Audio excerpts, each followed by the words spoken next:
नमस्ते सबैलाई, मेरो नाम चाहिँ ललित सुनार र आज म तपाईँलाई तपाईँको प्रोग्रामिङ या कोडिङ यात्रा कहाँदेखि सुरु गर्न सक्नुहुन्छ भन्ने बारेमा भन्न गइरहेको छु र तपाईँ मलाई कन्ट्याक्ट पनि गर्न सक्नुहुन्छ। ट्विटर, गिटहब र इमेल पनि सेन्ड गर्न सक्नुहुन्छ। सो फर्स्टमा सोध्नुपर्ने क्वेसन चाहिँ के हो भनेपछि के भन्दा नि कहाँदेखि स्टार्ट गर्ने क्या। कहाँदेखि भन्नाले पनि किन चाहिँ स्टार्ट गर्ने, किन इफ यु हजुरसँग कुनै कारण छ या कुनै इन्ट्रेस्ट छ, कुनै प्यासन छ भनेपछि यसले चाहिँ सिम्पल गरिदिन्छ प्रोग्रामिङ सिक्नको लागि। किनकि अब हजुरलाई थाहा छ कि म कहाँ जाँदैछु भन्ने एउटा कहाँ पुग्नु छ भन्ने क्लियर रोड म्याप छ भनेपछि अब अरू भन्छ चाहिँ सजिलो हुन्छ। सो फर्स्टमा चाहिँ सोध्नुपर्ने आफूलाई क्वेसन के हो भने चाहिँ म चाहिँ किन स्टार्ट गरिरहेको छु, किन। Okay, there is a book पनि छ साइमन सिनिकको, स्टार्ट विथ वाइ। टाइम भयो भने पढ्नु होला ल। नेक्स्ट वान चाहिँ फिल्ड अफ प्रोग्रामिङ। र हामी अब यदि तपाईँको वाइ क्लियर छ भनेपछि अब तपाईँको इन्ट्रेस्ट कहाँ कहाँ हुनसक्छ। यदि मानौँ वेब डेभलपमेन्टमा हुनसक्छ, मोबाइल एप्लिकेसनमा हुनसक्छ, र गेम डेभलपमेन्टमा हुनसक्छ, या आर्टिफिसियल इन्टेलिजेन्स या रोबोटिक। अब यिनीहरूको बेसमा चाहिँ तपाईँको जर्नी चाहिँ फरक हुनसक्छ। किनकि अब तपाईँको इन्ट्रेस्ट चाहिँ रोबोटिक्समा छ भनेपछि तपाईँले एचटिएमएलदेखि स्टार्ट गर्न चाहिँ नराम्रो हुनसक्छ। किनकि त्यो अनुसारको त्यो ल्याङ्ग्वेज जुन चिज सपोर्ट गर्ने चिजहरू या जुन इन्भाइरोमेन्ट भन्छन् त्यो इन्भाइरोमेन्ट चाहिँ डिफ्रेन्ट, छुट्टै हुनसक्छ क्या। त्यसैले चाहिँ फर्स्टमा हेरौँ कि कुन इकोसिस्टम या कुन इन्भाइरोमेन्टमा चाहिँ हजुरलाई कुन कुन चिजदेखि स्टार्ट गर्न सकिन्छ। र अभियसली सबैले भन्छन् कि यदि प्रोग्रामिङ स्टार्ट गर्नु छ भने चाहिँ एचटिएमएलदेखि गर या सिम्पल चिजदेखि गर, र त्यो नराम्रो पनि होइन। तर तपाईँको फिल्ड या तपाईँको चोइस अनुसारले त्यो चाहिँ छुट्टै हुनसक्छ।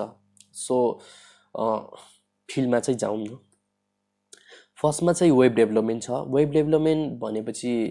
वेब डेभलपमेन्ट छ भनेपछि हजुरलाई इन्ट्रेस्टेड छ भनेपछि हजुर स्टार्ट चाहिँ सिम्पलदेखि गर्न सक्नुहुन्छ। सच एज एचटिएमएल सिकेर, सिएसएस सिकेर, जाभा स्क्रिप्ट सिकेर। फर्स्टमा नै प्रो हुनुपर्छ भन्ने छैन। जस्ट एरिया चाहिँ सर्टेन एरिया जुन तपाईँ युज गर्न सक्नुहुन्छ भन्ने चिज चाहिँ कभर गर्दै जाँदा हुन्छ। अब एचटिएमएलको लर्निङ कर्भ चाहिँ सजिलो छ। सिएसएसको चाहिँ अब स्टार्टअपमा चाहिँ सजिलो छ, अनि सर्टेन चिजदेखि पनि हजुर धेरै चिज गर्नु सक्नुहुन्छ। तर पछि चाहिँ हजुरले डिपर डाइभ हान्नुपर्ने हुन्छ या त्यो गहिराइमा गएर बुझ्नुपर्ने हुन्छ। र त्यसपछि यदि हजुरसँग राम्रो ल्याङ्ग्वेजको चाहिँ नलेज छ, यदि हजुरले अगाडि जाभा स्क्रिप्ट सिक्नु भएको छ र जाभा स्क्रिप्टमा हजुरको राम्रो नलेज छ भने चाहिँ हजुर फ्रेमवर्कमा जान सक्नुहुन्छ। जाभा स्क्रिप्ट मात्र भन्दा नि अरू चिजहरू पनि छन्, फ्रेमवर्कहरू धेरै छन्। सो मेनली चाहिँ अहिले पपुलरमा आएको रियाक्ट, एङ्गुलर र भ्यूहरू छ, डटनेटहरू पनि छ। सो तपाईँ के गर्न सक्नुहुन्छ भने चाहिँ यदि तपाईँसँग त्यो राम्रो नलेज छ भनेपछि त्यो नलेज युज गरेर हजुर डेभलपमेन्टमा टाइप गर्न पनि सक्नुहुन्छ, फ्रन्ट एन्ड डेभलपमेन्टमा। र यसको लागि चाहिँ टाइम लाग्न सक्छ।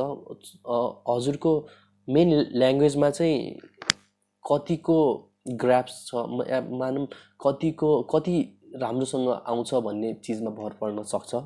सो त्यसपछि चाहिँ कुरा आउँछ ब्याकएन्डको। अब हजुरलाई फ्रन्ट एन्ड मात्र होइन, ब्याकएन्डहरू पनि हेर्नु छ भनेपछि चाहिँ अब अहिले चाहिँ धेरै चिजहरू छन् जुन सजिलो छ। अब जाभा स्क्रिप्टले नै हजुर सबै भ्याउन सक्नुहुन्छ यदि हजुरले नोड युज गर्नु भयो भनेपछि। यदि अब पाइथनको पनि छ, ज्याङ्गो र गोल्याङ पनि छ, र रस्टहरू पनि छ, र धेरै चिजहरू छ।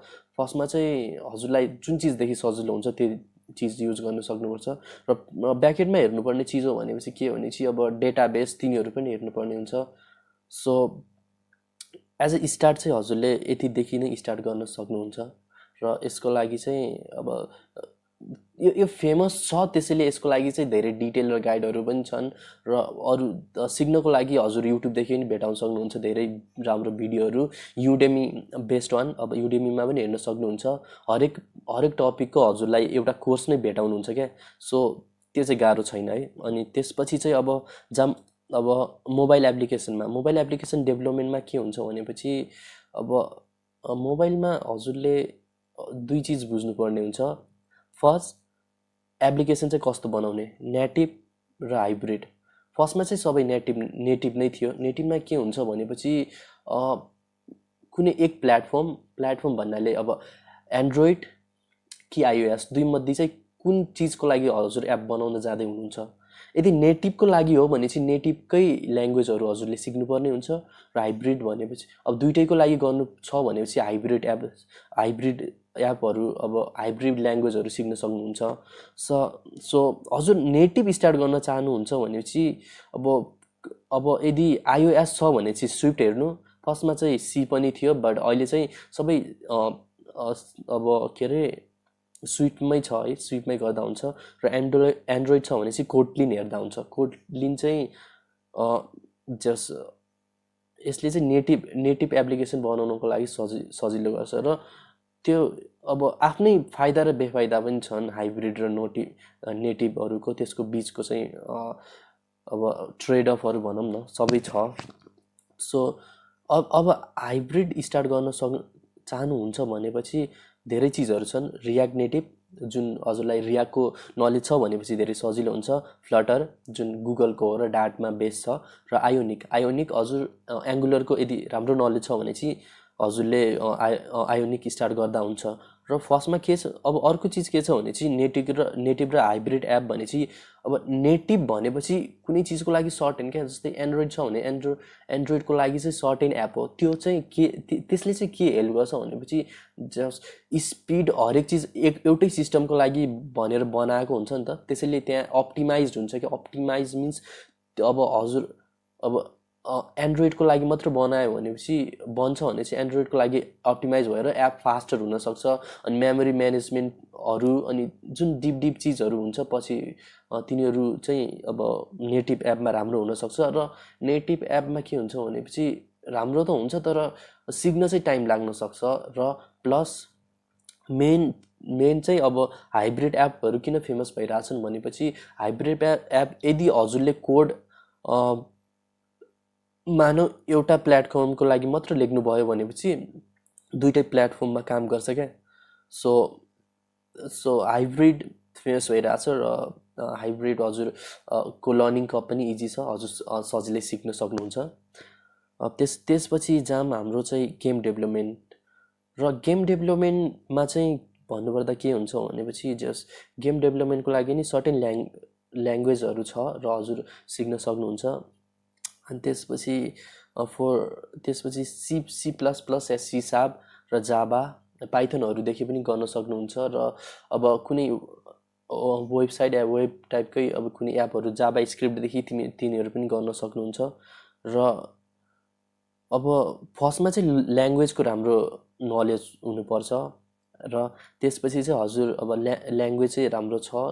अनि त्यसपछि हजुर कुनै अब स्टार्ट गर्न चाहन्छु भनेपछि तिनीहरू गेम इन्जिनहरू छन् जुन चिजदेखि हजुरको जस्ट गेम डेभलपमेन्टको प्रोसेसहरू इजी गरिदिन्छन् र तपाईँले छिटै राम्रो गेमहरू पनि बनाउन सक्नुहुन्छ। अनि त्यसपछि चाहिँ अब यो चाहिँ के भयो भनेपछि यो टेक्निकल एस्पेक्ट मात्र भएन, तर हजुर अब गेममा चाहिँ युज हुने चिजहरू धेरै फिजिक्स र म्याथहरू सबै युज हुन्छ क्या। फिजिक्स र म्याथहरू अब रियल लाइफ सिनेरियो कसरी कुन चिज खस्यो अनि पर्सपेक्टिभहरू अनि तिनीहरू देखाउनको लागि हजुरको जस्ट अब फिजिक्स र म्याथ पनि अब गर्ने पर्ने हुन्छ। र यो वेब डेभलपमेन्ट कुनै प्रब्लम सल्भ गर्दाखेरि ऱ्यान्डमली बसेर र ट्रायल एन्ड इरर जस्तो गरेर पनि हजुरको गेम डेभलप गर्न चाहिँ गाह्रै हुन्छ। त्यसैले फर्स्टमा नै हजुरसँग एउटा कङ्क्रिट प्लान हुनुपर्छ र त्यो चाहिँ पछिको कुरा हो। सो स्टार्ट चाहिँ अब हजुर पाइथनदेखि गर्न सक्नुहुन्छ, त्यो चाहिँ त्यति हार्ड पनि छैन। तर सी प्लस प्लस या युनिटी गर्नुहुन्छ भने सी शार्प युज गर्दा हुन्छ र योदेखि चाहिँ हजुर डेभलपमेन्ट गर्न सक्नुहुन्छ।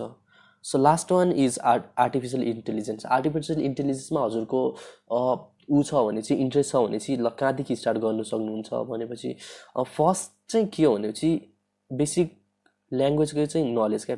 ल्याङ्ग्वेजको नलेजहरू चाहिँ फर्स्टमा म्याथदेखि नै स्टार्ट गर्न सक्नुहुन्छ, आफ्नो चोइस हो।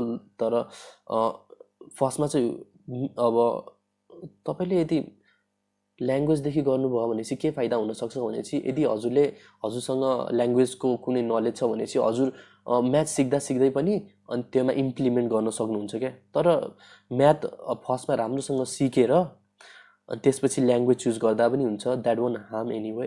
अनि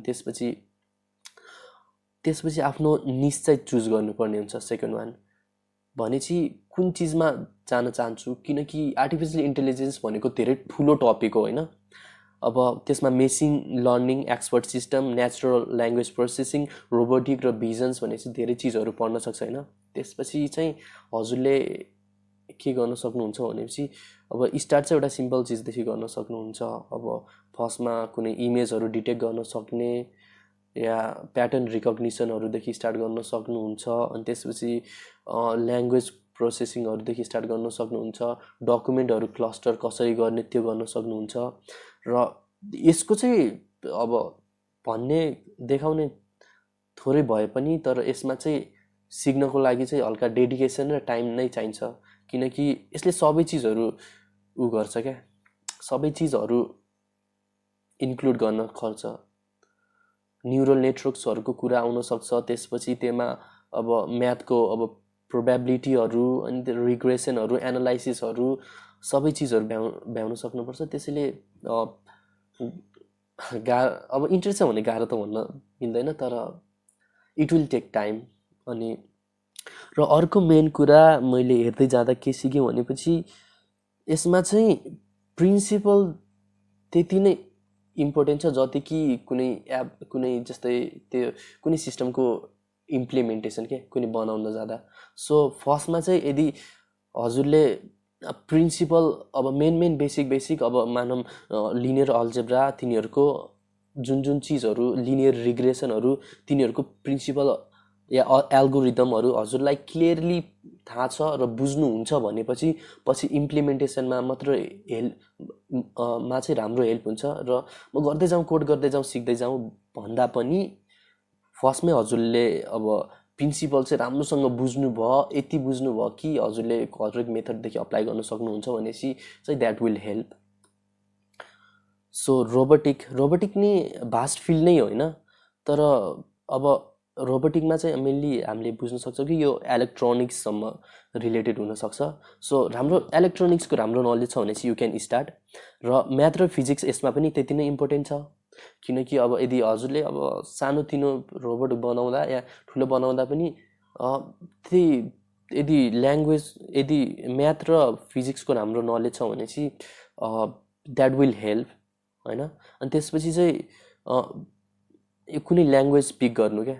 फर्स्टमा चाहिँ यदि हजुर बिगिनर हुनुहुन्छ र राम्रो भन्नाले फर्स्टमै राम्रोसँग सिक्न चाहनुहुन्छ या इजी सिक्न चाहनुहुन्छ भने I would recommend Python.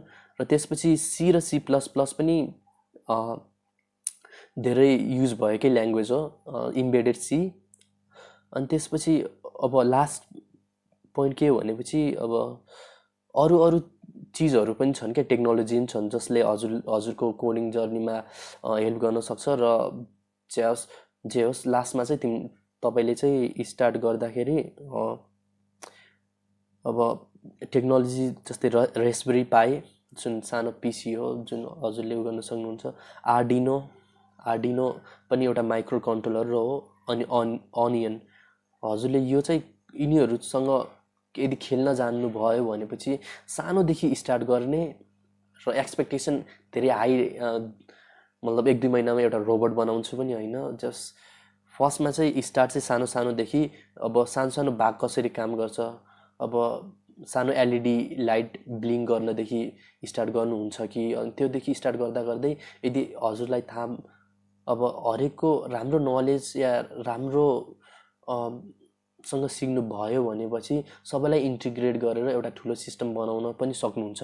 So रोबोटिकमा मेरो मेन टेक अवे के छ भने चाहिँ फर्स्टमा म्याथ र फिजिक्सहरूमा चाहिँ फोकस गर्नु। अनि त्यसपछि इलेक्ट्रोनिक्सहरूको बारेमा पनि बुझ्नु, कसरी सर्किटहरू वर्क गर्छ, मदरबोर्डहरू या रेजिस्टरहरू तिनीहरू पनि कसरी वर्क गर्छ त्यस्तो गर्नु। अनि लास्टमा चाहिँ इम्प्लिमेन्टेसन गर्दाखेरि ल्याङ्ग्वेजको पनि नलेजहरू चाहिन्छ। So best of lock. So त्यसपछि चाहिँ मसँग हल्का हजुरको लागि टिप्सहरू छ र हजुर सायद प्रोग्रामिङको सुरुवातमा हुन सक्नुहुन्छ, त्यसैले सर्टेन चिजहरू छ जुन I would like to tell you होइन। सो अब मानौँ हजुर कुनै एक आइडिया एक टेक्नोलोजी या कुनै ल्याङ्ग्वेज सिक्दै हुनुहुन्छ प्रोग्रामिङ भनेपछि अरू नयाँ चिजहरू चाहिँ सिक्न नडराउनु। कुनै एकले काम गरेन भन्नको मतलब यो हुन्न कि अरू सबैले काम गर्दैन। मानु फर्स्टमा अब तपाईँले जाभादेखि स्टार्ट गर्नुभयो र प्रोग्रामिङ भन्ने हार्ड हुन्छ यो हुन्छ भन्ने लाग्न सक्छ, तर तपाईँको पर्सनालिटी अनुसारले पनि ल्याङ्ग्वेज चुज गर्न सकिन्छ क्या। तपाईँको मान्छेको पर्सनालिटी हेरेर पनि कुन ल्याङ्ग्वेज युज गर्न सक्छ भन्ने चिजहरू पनि छ थ्योरी। तर के छ भनेपछि हजुरले एक्सप्लोर गर्दै जानुभयो नयाँ नयाँ टेक्नोलोजीहरू। यदि तपाईँलाई वेब डेभलपमेन्टमा त्यति मन परेन, तर एक्चुली अब हेरौँ न कसरी अब म रोबोटिक्ससँग पनि प्ले गर्न सक्छु कि अब तिनीहरूसँग चाहिँ हल्का एज अ इन्ट्रेस्ट स्टार्ट गर्दै जानुभयो र पछि बुझ्दै जानुभयो भनेपछि त्यसले चाहिँ हेल्प गर्न सक्छ क्या हजुरलाई। सो एक्सप्लोर गर्न चाहिँ कहिले नडराउनुहोस्, सधैँ एक्सप्लोर गर्दै जानुहोस्, नयाँ नयाँ चिजहरूसँग खेल्दै जानुहोस्। त्यही नै हो। पछि जस्ट हेल्पफुल अब फर्स्टमा चाहिँ प्लेफुल हुनुभयो भने चाहिँ पछि सिक्न चाहिँ गाह्रो हुँदैन। सो बिचमा चाहिँ हजुर गर्दै हुनुहुन्छ भने चाहिँ हरेक चिजको क्या गाह्रो लाग्न सक्छ कि ओहो यो के हुँदैछ, योभन्दा अगाडि के हुँदैछ, अब यहाँदेखि चाहिँ कहाँ जाने भन्ने चिजहरू भएर अड्किन सक्नुहुन्छ। फर्स्टमा चाहिँ स्टार्ट गर्दाखेरि चाहिँ गाह्रो हुन्न, अनि बिचमा चाहिँ जब हजुर कुनै ल्याङ्ग्वेज सिक्दै हुनुहुन्छ तर बिचमा हुनुहुन्छ र तपाईँले थाहा छैन कि यो ल्याङ्ग्वेजले चाहिँ के गरिरहेको छ, तर तपाईँ सिक्दै हुनुहुन्छ क्या। फर्स्ट टाइम जब म जाभा स्क्रिप्ट सिकिरहेको थिएँ, म त्यही 6-7 महिना चाहिँ गरिरहेको थिएँ जाभा स्क्रिप्ट बेसिक। अब यसको फङ्सनहरू के हुन्छ, प्रोटोटाइपहरू अनि के सबै चिजहरू हेरिरहेको थिएँ क्या। अनि फर्स्टमा चाहिँ के भनेपछि मलाई कोड एकाडेमीदेखि लगेँ है कोर्स, अनि त्यसपछि सिकेँ। अनि त्यसपछि बिचमा चाहिँ मलाई के सोच आउन थाल्यो भने चाहिँ म गर्न चाहिँ के गरिरहेको छु क्या। अब थाहा छ यो जाभा स्क्रिप्ट कसरी काम गर्छ, म सेलमा पनि अब हेरेर यो कसरी काम गर्छ भन्ने चिजहरू फङ्सन गर्न सक्छु, अब कुनै टास्कहरू गर्न सक्छु, तर म इम्प्लिमेन्ट चाहिँ कहाँ गरौँ भन्ने सोच सताइरहेको हुन्थ्यो। तर लास्टमा चाहिँ जब यो फ्रेमवर्कहरूमा गएँ अनि अहिले नोड जेएस ब्याकएन्डहरूमा हेर्दाखेरि चाहिँ त्यो गरेको मेहनतको चाहिँ जस्ट फल चाहिँ पाइन्छ। सो बिचमा हुनुहुन्छ र के हुन्छ के गरिरहेछ भन्ने एउटा दुविधामा हुनुहुन्छ भने चाहिँ यो कमन हो, यु आर नट अलोन। अनि continuous small improvement every day. अब कुनै दिन सायद हजुरलाई डिप मोटिभेसन आउला र ल म 10 घन्टा गरिदिन्छु 8 घन्टा गरिदिन्छु भनेर हजुर लागि पर्नु होला, तर कुनै दिन अब मान्नु त हजुरसँग त्यति अब के भन्नु अब इन्सपिरेसन छैन भनेपछि 2-3 दिन रोमा गर्दै के अरे छोड्दै जानुभयो भनेपछि एउटा जुन मोमेन्टम हुन्छ त्यो क्रिएट गर्न सक्नुहुन्न क्या। त्यो भएर हजुर बिचमा छोड्ने गर्ने धेरै मान्छेहरूले बिचमा गिभअप गर्नको कारण नै यो हो कि जब इन्सपिरेसन हुन्छ तब दिनरात गरिदिन्छन्, जब हुन्न त्यसपछि छुन्नन्। त्यो भएपछि के हुन्छ भने चाहिँ हजुर सानो चेन्ज हरेक दिन गर्दै जानुभयो भनेपछि यु विल एकचोटि चाहिँ हजुर एउटा टपमा पुग्नुहुन्छ। Just top I would say rather top भन्दा पनि जस्ट एकचोटि यस्तो पोइन्टमा पुग्नुहुन्छ कि जहाँ सबैले एउटा मिनिङ दिनेछ क्या, एउटा सेन्स दिनेछ क्या। त्यसो भएर अनि र अर्को चिज के हो भनेपछि अब फर्स्टमा सुन्यौँ कि पाइथन चाहिँ राम्रो छ है, पाइथन स्टार्ट गर, नै त्योमा स्कोप छैन, अब जाभा स्क्रिप्ट गर, यो गर भनेर अरूको हल्लामा अब एक ल्याङ्ग्वेजदेखि अर्को ल्याङ्ग्वेजमा जम्प गर्दै जानु जे होस् त्यो चाहिँ नराम्रै हो। त्यसैले कुनै एउटा ल्याङ्ग्वेजमा स्टिक हुनुहोस्, त्योमा चाहिँ मास्टरी नै गर्नुहोस् क्या। यदि हजुर कुनै चिजमा डिपली मास्टरी गर्न सक्नुहुन्छ भनेपछि जस्ट स्कोपको कमी चाहिँ छैन। अब स्कोप भन्दा पनि हजुर जे होस् मास्टरीमा चाहिँ फोकस गर्नुहोस्, सिक्नुहोस्, एक्सप्लोर गर्नुहोस्, सबै ल्याङ्ग्वेज हेर्नुहोस्, तर आफ्नो चाहिँ कुनै एक डिप या आफ्नो मेन ल्याङ्ग्वेज चाहिँ डेभलप गर्दै जानु क्या, आफ्नो पकेटमा त्यो चाहिँ राखिराख्नु, किनकि त्यो नै हजुरको सबभन्दा ठुलो हतियार हुनेछ। सो अझै धेरै पोइन्टहरू पनि छन् जुन एक्सप्लेन जुन हामी डिस्कभर गर्न सक्छु। So thank you every one. हजुरसँग कुनै क्वेसनहरू छ या कुनै पोइन्टहरू बुझ्नु भएन भनेपछि इमेल गर्दा हुन्छ coasterlalit@gmail.com मा, र ट्विटरमा पनि म एक्टिभली चलाइरहेको हुन्छु। सो त्यहाँ पनि सोध्न सक्नुहुन्छ। र